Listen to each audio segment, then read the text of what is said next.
दोस्तों क्योंकि साथ वेलकम टू आज के एपिसोड में आपने देखा कि एपिसोड के शुरुआत में तुलसी रियो को बताती कि उसने अंश वीरानी को इसलिए मार डाला क्योंकि वह नंदिनी पर हमला करने की कोशिश कर रहा था। उसने अपने किए पर कोई पछतावा नहीं है। तुलसी रियो को बताती है कि अंश उसका बेटा है लेकिन उसकी परवरिश गुजराल ने की जो उसके परिवार के खिलाफ था, इसलिए उसे अंश को मार डाला।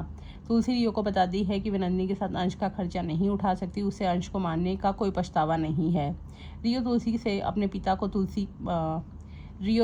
अपने पिता को पुलिस के हवाले करने को कहता है। तुलसी रियो को बताती है कि वह सबको कैसे समझाएगी कि उसका अपना पति ने उसके साथ रेप किया है। तुलसी रियो को बताती है कि वह अपनी बहू को अपमानित नहीं होने देना चाहती है, इसलिए वह इसे बर्दाश्त नहीं करेगी। तुलसी रियो को बताती है कि उसमें अभी भी उस व्यक्ति को मारने का साहस है जो किसी लड़की पर ज़बरदस्ती करने की कोशिश करेगा, और रियो से भगवान कहता है। तुलसी रियो को बताती है कि वह भगवान से डरती है लेकिन उसके पिता भूल गए हैं और वह भी एक इंसान है, इसलिए उसने नंदिनी के साथ न्याय किया। रियो तुलसी से पूछता है कि उसने पुलिस के सामने आत्मसमर्पण क्यों नहीं किया, और तुलसी रियो को बताती है कि उसने पुलिस के सामने आत्मसमर्पण कर दिया था। रियो तुलसी से कहता है कि अगर वह जज होता तो उसे फांसी पर लटका देता क्योंकि उसकी माँ तुलसी की वजह से सदमे में है और झूठी ज़िंदगी जी रही है। रियो तुलसी से कहता है कि उसने उसकी माँ के बारे में नहीं सोचा और उसके पिता को मार डाला। रियो तुलसी से कहता है कि वह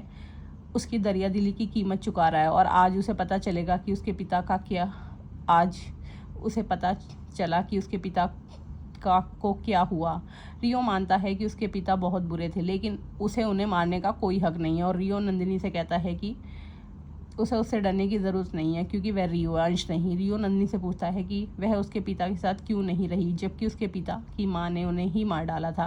रियो को किसी को मारने के बाद उन्हें जश्न मनाते देखकर शर्म आती है और वह तुलसी को नीच और घिनौना कहता है। रियो तुलसी से कहता है कि उसे उनसे कोई रिश्ता रखने की ज़रूरत नहीं है, और वह करण से कहता है कि वह अपनी माँ के साथ यह शहर छोड़ रहा है। नियति हंस के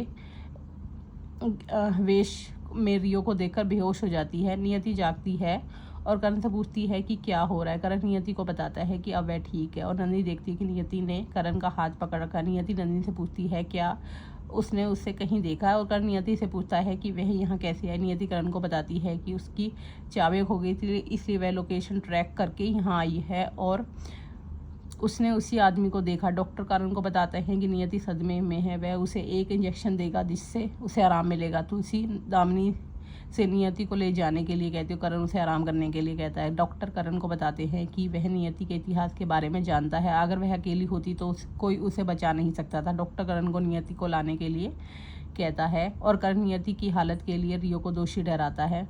डॉक्टर रियो को बताता है कि नियति की मानसिक रूप से ठीक नहीं है और उसकी जान खतरे में है। डॉक्टर करण को नियति को यहीं रहने देने के लिए कहता है और यही आखिरी ऑप्शन है। रियो डॉक्टर को बताता है कि वह अपनी माँ के साथ रहेगा, और डॉक्टर रियो को बताता है कि वह अपनी माँ के साथ 24 घंटे नहीं रह सकता। डॉक्टर करण और रियो से कहते हैं कि नियति को यहीं रुकना चाहिए। उन्हें सलाह देता है कि वे नियति से कुछ ना कहे वरना उसे दिल का दौरा पड़ सकता है और जो जानलेवा होगा। सब लोग चुप हो जाते हैं और गौतम तुलसी से पूछता है कि नियति और रियो यहाँ क्यों रुकेंगे। साहिल और रियो गौतम की बात से सहमत होते हैं। पार्थ तुलसी से पूछता है कि एक अनजान आदमी उसके साथ क्यों रहेगा।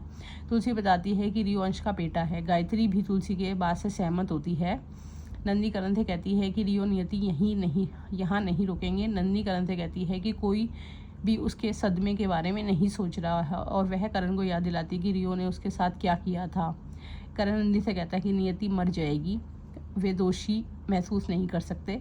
करण नंदी से समझने की विनती करता है। रियो अपनी माँ के जल्द ठीक होने का इंतज़ार करता है और वह यहीं नहीं रुकना, और कहता है कि वह यहाँ नहीं रुकना चाहता। करण रियो से पूछता है कि वह क्या कर रहा है, और रियो करण को बताता है कि वह शांति निकेतन छोड़ रहा है। करण रियो से पूछता है कि वह उसे कैसे समझाएगा, और रियो कहता है कि उसे कोई क्लियरिटी नहीं चाहिए। करण रियो से कहता है कि वह उससे सहमत है, उसे कुछ समय देने के लिए कहता है। रियो करण को बताता है कि उसकी माँ की हालत दिन पे दिन बिगड़ती जा रही है और रियो बचपन से ही उससे प्यार करता है। रियो करण से कहता है कि वह और उसकी माँ यहाँ पर नहीं रह सकते। अब आगे का एपिसोड जानने के लिए हमारे चैनल को लाइक और सब्सक्राइब कीजिए।